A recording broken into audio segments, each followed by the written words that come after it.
So today I'd like to talk about the mesa, and the mesa is a real, it's the anchor for us on the medicine wheel, on the Peruvian medicine wheel particularly.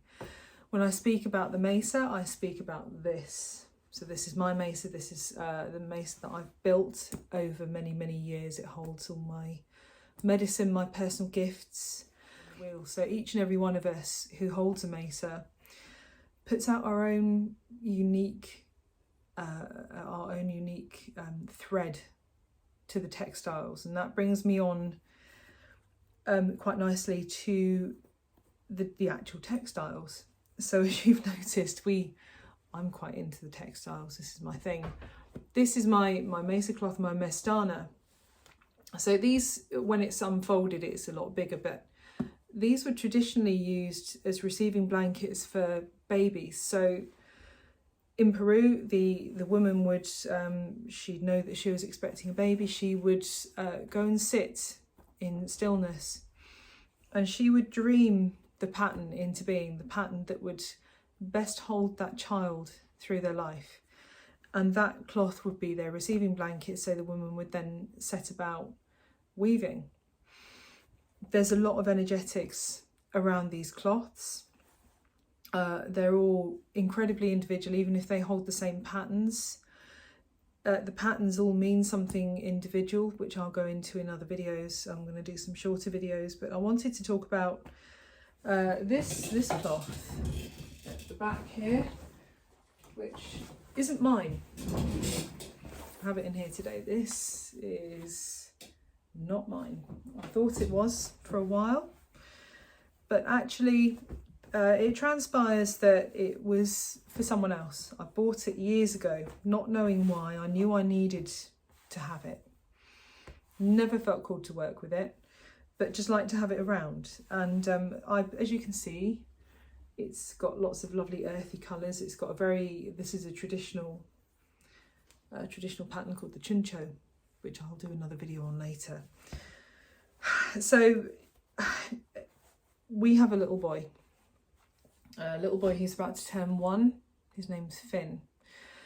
And when we had our 20-week scan, we found out that he was going to need major open heart surgery, not too far from his birth. His arteries and his heart were the wrong way around. So we had quite a bit of time to prepare for it, and just before he was born, I had a session with one of my beloved teachers, Wake. And Wake very much specialises in the textiles and the energetics behind that and the cosmology of the Andes. Such a wealth of information. Anyway, I had this session with him and we were talking about what preparation I'd gone through, and he said, look, have you chosen a cloth for Finn? Because it kind of feels like he could have a cloth that would hold him. Do you have any spares? And I had a few, and we did a bit of delving and a bit of thinking about what Finn would need, and I finally got this cloth out. And as soon as I held it in my hands, I thought, oh my goodness, this is Finn's. That's why I have it. Didn't know at the time, but that's why I have it. And yeah, so we did a bit of work around it, and it was definitely his. So that was an amazing thing for me, to realise that all this time this cloth had been here, not to serve me, but to receive my son when he was born.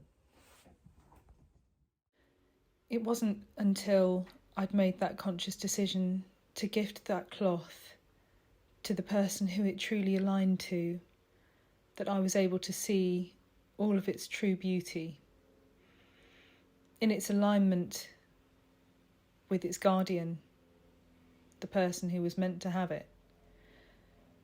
It was then able to show me its true power.